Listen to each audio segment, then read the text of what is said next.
just like all imperialist war narrative, it has to continually be pushed.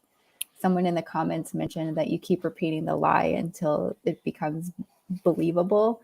And that's really what it is. And so what we will never, ever, ever see in US mainstream media is an actual breakdown and critical analysis of how this debt came into being, as well as how our colonial status plays into all of it, as well as what are the US interests in maintaining our dependency on the United States, as well as what are our ruling class in Puerto Rico's interests in maintaining this dynamic as well. Mira que ya viene la revolución, para que se asustan será pa' mejor. Es el pueblo entero el que ya está gritando, viva la revolución. Iranian nuclear weapons development. They have turned the island into a communist hellhole. The experiment in Venezuela has failed completely.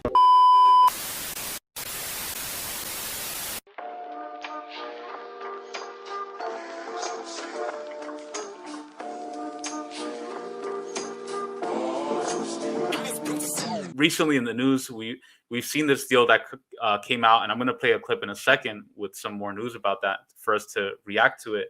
But there's all this news about, this U.S. federal judge is saving Puerto Rico from its problems, and I think I'm curious to, once we speak about this later on with Monisha in particular, the psychology behind that of imperialism, of how whenever a global South nation and oppressed colonized peoples have a problem, all of a sudden it's because of their choices, right? And that's what capitalism does. It isolates the material conditions, and it's you chose that. Only you determine, your choice determines your outcome. And as Marxists, as materialists, as revolutionaries, we can say that material conditions determine the path of certain peoples, oppressed peoples. And it's not the individual choice and spending and mismanagement of the Puerto Rican people that led to this crisis, but rather imperialism, settler colonialism that created this. So what I want to do is I want to play a clip. This is from NBC News. This is the latest on the Puerto Rico deal. Very problematic stuff from the commentator. She kind of repeats a lot of these talking points. So I want to play this and get reactions from some of the comrades related to the way it's phrased, right? Because everything's about, it's the fault of the Puerto Rican people, and the amazing U.S. is coming in to help them out. The U.S. territory is now one step closer to emerging from that battle. A federal judge Tuesday approved a restructuring plan that would reduce the largest portion of the island's $70 billion debt. $33 billion could be cut to about $7 billion instead. Here to explain how close the territory really is to ending its bankruptcy, NBC News reporter Nicole Acevedo. Nicole, walk us through how Puerto Rico got to this point, and also what this restructuring of its debt could mean for the island. Well, Vicky, this is a crisis that was years in the making. You're talking about decades of excessive borrowing, mismanagement from public entities in Puerto Rico. And it wasn't until 2015 that the government said, listen, guys, we reached a public debt of about $70 billion, and there's no way we can afford this. There's no way we can pay this back. And usually when that happens, any U.S. jurisdiction has access to the federal bankruptcy code. But remember that Puerto Rico, it's not a state, it's not its own country, it's a U.S. territory. And for some reason, those laws didn't include Puerto Rico. So what Congress had to do was essentially create its own law, a specific bankruptcy process for Puerto Rico under the Obama administration in 2016. And what we're seeing here is that we have a board of federal appointees basically overseeing and managing this process of restructuring the debt here in a federal court in New York. And as part of that process, the biggest portion of that $70 billion debt, which is $33 billion, was cut down. And right now, that's part of the debt that's going to be paid by Puerto Ricans with their tax dollars. They estimate that about 7 cents of every tax dollar in Puerto Rico will go to repaying that debt. Nicole Acevedo breaking it down for us. Thank you.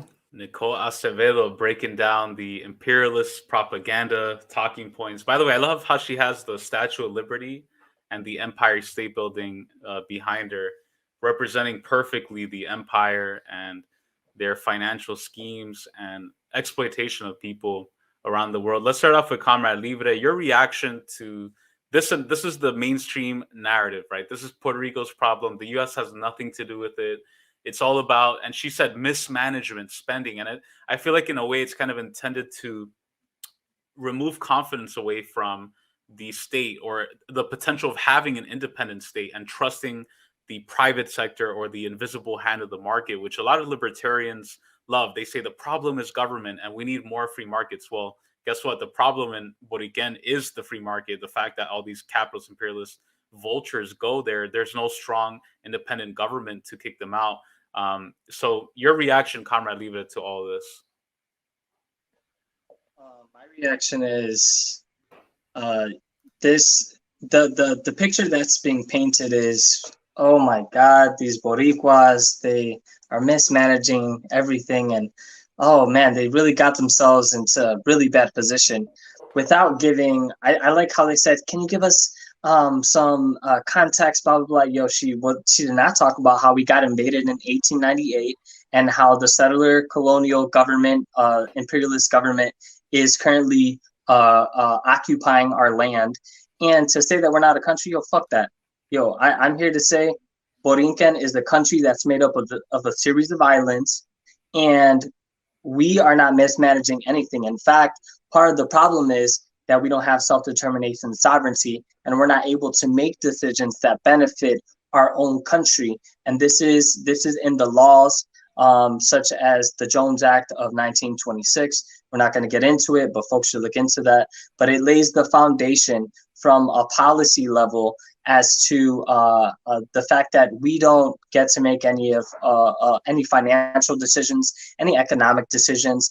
It is a very top-up capitalist. U.S. government makes the decisions. We just have to enforce it, which is why this is simply the next phase of neoliberal policies that is now hitting our country to paint a picture of the white savior. Oh, the U.S., the gringo government is once again saving Borinquen. And oh, how convenient this is that we are going into an election cycle and the Democrats understand that there are more Boricuas that have been forced to come to Turtle Island that are going to be able to vote. Oh, yeah, the Democratic Party has been doing so much for the Boricua people. Look at what we've done over this past year, right? Again, lies. And this is intentional, and this is a cycle. Puerto Rico, Borinquen only gets mentioned around election cycles. Let's keep this in mind. It is very intentional that now they want to think about Borinquen. But in 2019, when 5,000 Boricuas died, when we didn't have electricity for a whole year, they were not talking about, oh, Boricuas, oh, they really got themselves into something. They're like, nah, y'all on your own. You ain't a state. We own you. Do something about it. You owe us money. Right? And so I hate how this is being thrown by like Judge Swain, and how they're trying to paint a picture as if we're on a path to some type of financial system that is going to systematically change the conditions of working class Boricuas. Because what we're not talking about is the fact that Boricuas are being forced to leave the island. What we're not talking about is Luma and the privatization. We'll talk about some of these things further in.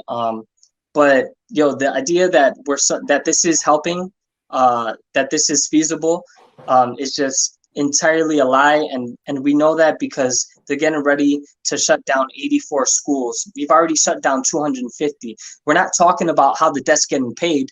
They talked about that 7% on the dollar, but they're not talking about the hospitals that have been closed. They're not talking about the schools. They're not talking about the attack on public education. And so this is quite simply, like, hands down, this is not a fucking solution. It's a restructuring. Restructuring is not a cancellation. And we don't owe the U.S. government shit. They invaded us, right? We have an obligation to fight. So I'll leave it there. Beautifully said, Comrade Libre. Brewski said small islands have always been prime real estate for the imperialists. exactly right on. Just like Boriken, several other islands of the Caribbean as well. Also said America treats Puerto Rico like a sick child that they begrudgingly care for and expect praise for it, all the while actively malpracticing. It's a really crazy psychological act and manipulation scheme. And Comrade Monisha, I wanted to ask you, like, what do you think your reaction to this as well? But obviously, this is not the beginning of it, right? The psychological nature of imperialism is going into a nation, colonizing it, fucking it up, and then indebting that population to them, saying, "We helped you out." You know, I can think of gaslighting, I can think of abuse, I can think of these different terms in psychology. Your analysis and reaction to all that. So I like that you chose this particular clip to show, and thank you for pointing out the Statue of Liberty and the Empire State Building in the background, because it's an excellent example of how this propaganda works. So it's the oldest narrative in the book, right? Puerto Ricans are ungovernable. They cannot govern themselves, therefore we must do it for them. They cannot be trusted to take care of themselves, therefore we must do it for them. All that condescension, all of that narcissism, all of that American exceptionalism and settler innocence. So when I look at things like that, and when we take into consideration how old this narrative is, and just like all imperialist war narrative, it has to continually be pushed. Someone in the comments mentioned that you keep repeating the lie until it becomes believable. And that's really what it is. And so what we will never, ever, ever see in US mainstream media is an actual breakdown and critical analysis of how this debt came into being, as well as how our colonial status plays into all of it, as well as what are the US interests in maintaining our dependency on the United States, as well as what are our ruling class in Puerto Rico's interests in maintaining this dynamic as well. So there's a lot to unpack, digest, and analyze, and then figure out how to use in all of this. By the way, I love the expression that compañero Yamid put in the chat. Fuck these crypto colonizers. I'm going to steal that. I like that a lot. Crypto colonizers. And that's a big problem that's affecting Puerto Rico, El Salvador as well, with Bitcoin, and Panama. A lot of nations around the world that are being used as these tax havens, as these areas for the global 1% to hide their money, to avoid taxes, meanwhile displacing the native population. It's something that's really disgusting to see, and really important to support movements fighting against that. Maybe we can turn to compañero Jorki. Your analysis of the bankruptcy deal, and also what are some of the issues facing Boricuas in the diaspora and in Puerto Rico? Because to my understanding, I think Puerto Ricans are some of the most impoverished within the Latino community as well, one of the most impoverished nations and oppressed financially. Growing up in New York, I know that one of the biggest issues, a lot of the public housing, a lot of Puerto Rican families that working class would live in the public housing because they had no access to anything else, jobs. So maybe you can talk about some of the issues that are facing the Puerto Rican people today. Most definitely, word. Thank you for showing that clip, and just picking our brains on some of these, like our reactions and our experience with dealing and moving in this imperialist capitalist state. I think the previous comrades mentioned some very valid points, and something that comes up for me very often is, we know the way that capitalism works, right? And it only succeeds if there's a working class building the empire, right? So I often feel that this debt is really held over Boricuas and Borinquen, and it's been held over us for so long.